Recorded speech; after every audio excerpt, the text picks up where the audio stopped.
Good morning 8th class. जैसा कि हमारे जो फर्स्ट चैप्टर था बेस्ट क्रिसमस गिफ्ट, उसके तीनों पार्ट जो थे हमारे वो कंप्लीट हो गए थे। अब उसका थोड़ा सा जो ये लास्ट थर्ड पार्ट जो हमारा कंप्लीट हुआ है, उसके पीछे की जो ये लास्ट जो क्वेश्चन है कंपैरिजन चेक के, वो हम देख लेते हैं थोड़ा। तो देखिए बच्चों, पहला क्वेश्चन आपका है, who did Connie McPherson think her visitor was. कि मिसिस कॉनी मैकपर्सन के पास जब हमारे राइटर मिलने के लिए जाते हैं तो वह राइटर को कौन समझ लेती है, यानी कि वो क्या समझती है। तो आपने जैसा कि समझा है, लास्ट के पैराग्राफ में लिखा हुआ था कि वो उनसे कहती है कि मैं जिम तुम आ गए हो तो मैं तुम्हारे ही हाथों से लेटर पढ़ना तुम अपने ही जो है आवाज़ में इस लेटर को पढ़कर मुझे सुना दो। वैसे भी तुम्हारी आवाज़ सुने काफ़ी समय हो गया है। उसके हाथों को चूमती है, उसे अपने पास बिठाती है और कहती है कि मैं तुम्हारे लिए फिर से क्रिसमस का केक बनाऊंगी, उस पर मैर्चिपियन लगाऊंगी और अभी कुछ देर बाद हम साथ में बैठकर चाय पियेंगे। तो ये बात साफ पता चलती है कि वह सोचने लगती है कि जो विजिटर उनसे मिलने के लिए आया है वह उनके हस्बैंड जिम मैकपर्सन है। तो इसका आंसर हम लिखेंगे, Mrs. Macpherson thought that her visitor was Jim Macpherson, her husband. I again repeat my answer. Mrs. Macpherson thought that her visitor was Jim Macpherson, her husband. Next question है हमारा, which sentence in the text shows that the visitor did not to hide his identity. आपने जो ये third part पढ़ा, उस third part में ऐसा कौन सा सेंटेंस था जिसकी लिखावट आपको ये दिखाती है कि जब हमारे राइटर जो मिसिस मैकपर्सन से मिलने के लिए जाते हैं तो उन्होंने बिल्कुल भी अपनी पहचान को नहीं छिपाया था। तो वह लाइंस देख लीजिएगा।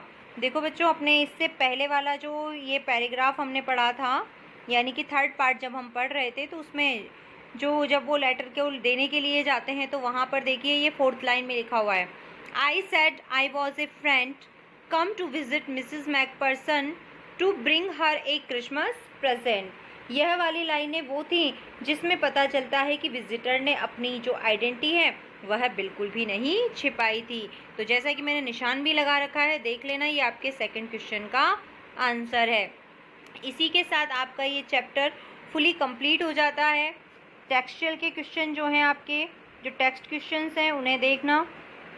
इसमें आपको ज़्यादातर क्वेश्चन जो हैं वो कंपैरिजन चेक के ही आते हैं, लेकिन फिर भी इन्हें देख लेना। For how long do you think Connie had kept Jim's letter, give reason your answer. इसका मतलब है तुम क्या सोचते हो कि कॉनी ने जिम का पत्र कितने टाइम तक अपने पास रखा था, और अपना आंसर इसमें दीजिए। जो आंसर आप देंगे उसका कारण भी दीजिए। तो जैसा कि आपको पता चल, आपने इस चैप्टर में पढ़ा है कि हमारे राइटर को यह जो टेबल थी वह कहाँ से मिलती है, यह उसे एक जंक शॉप से मिलती है, यानी कबाड़ की शॉप से मिलती है। और उससे आगे हमें पता चलता है कि मिसिस मैकपर्सन के घर में आग लग गई थी, जिसकी वजह से उनका सब सामान और घर जल गया था। तो वह जो मेज उन्हें मिली थी उसके भी पैर क्या थे, जले हुए थे। तो यह जो पत्र था वह आग लगने से पहले तक जो है वह मिसिस मैकपर्सन ने अपने पास संभाल कर रखा था। जबकि इस पत्र को उन्होंने कब लिखा था उनके हस्बैंड ने उनके लिए, जब वह युवा थे और वह सैनिक थे। तो इसका आंसर हम लिखेंगे, Connie received that letter on January 25। Connie received on letter January 25, 1915. She was a young lady then whose husband was a soldier. He kept it with her till she was 101 years old. Thus she kept it with her for about 70 to 75 years. 70 to 75 years कि जब वो युवा थे, यानी कि 25 या 26 की as के थे या 25 से 30 की एज के थे, तभी बीच में उन्होंने ये पत्र उनके हस्बैंड ने लिखा था। तब से उन्होंने इस पत्र को, इस लेटर को अपने पास संभाल कर रखा था, क्योंकि अभी उनकी एज जो थी वह 101 ईयर हो गई थी। नेक्स्ट क्वेश्चन देखिएगा, why do you think the desk had been sold and when. आप ऐसा क्यों सोचते हैं कि मेज को बेचा गया था और कब। देखिए, तो इसका आंसर हम ये लिख सकते हैं कि मेरे विचार से शायद ये तब बेचा गया होगा जब घर में आग लगी, तो इसके अभी ये भी पूरी तरह से जल गई थी। तो इसे भी इसीलिए बेच दिया गया होगा कि ये पूरी तरह से बर्बाद हो गई है। और इसके शायद हो सकता है कि मिसिस मैकपर्सन के द्वारा ना बेची गई हो, क्योंकि मिसिस मैकपर्सन तो अपना घर छोड़कर नर्सिंग होम में रहने के लिए चली गई थी। तो आप इसे लिख सकते हो, I think the desk had been sold as a scarf after the fire accident. As the desk got badly burned, it might have been sold by Mrs. Macpherson when she left the place to live in Burlington House nursing home. Next question है, why do Jim and Hans think that games or sports are good ways of resolving conflicts? Do you agree? Gym और hence क्यों सोचते हैं कि खेलकूद आपसी जो रंजिश है, दुश्मनी है, उसे मिटाने का अच्छा तरीका है? क्या आप इस चीज़ से सहमत हैं? तो देखिए यहाँ बताया है कि हाँ, ये बहुत, अगर हमसे पूछा जाए तो एज माई थिंक सबसे अच्छा तरीका यही है कि आप खेल से इस किसी भी विवाद को, दुख को, जो लड़ाई झगड़ा है, दुश्मनी है, उसे मिटा दो। क्योंकि किसी खेल में किसी की जान नहीं जाती, जबकि जब लड़ाई होती है सरहद पर तो दुश्मनों में किसी ने, दोनों ही तरफ की सेनाओं में से जब जान जाती है तो उनके बच्चे अनाथ हो जाते हैं और पत्नियां विधवा हो जाती हैं।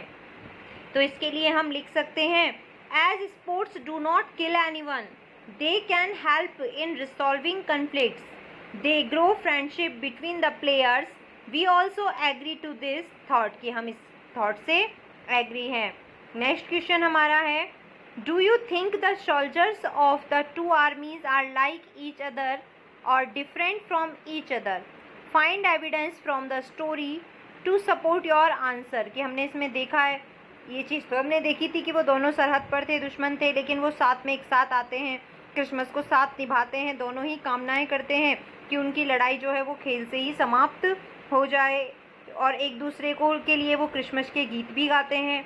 तो इसी के लिए देखिए हम इसका आंसर लिख सकते हैं, soldiers of the two armies are like each other, both of them want peace and the war to be finished soon.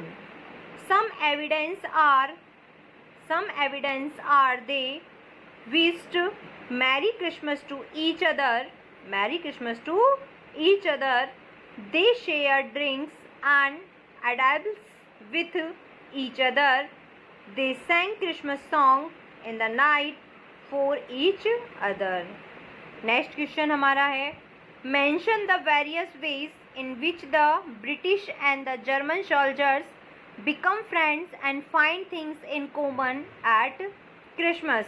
कि उन सारे तरीकों के बारे में बताइए, उन सारे तरीकों के बारे में बताइए जिनसे वो जो जर्मन के जो सिपाही थे और वह जो ब्रिटिश सिपाही थे वो आपस में दोस्त बन जाते हैं, फ्रेंड्स बन जाते हैं। उन सारे तरीकों के बारे में हमें बताइए। और उनके बीच में क्रिसमस के दिन कौन सी चीज़ें पता चली जो समान थी, एक जैसी थी, कॉमन थी?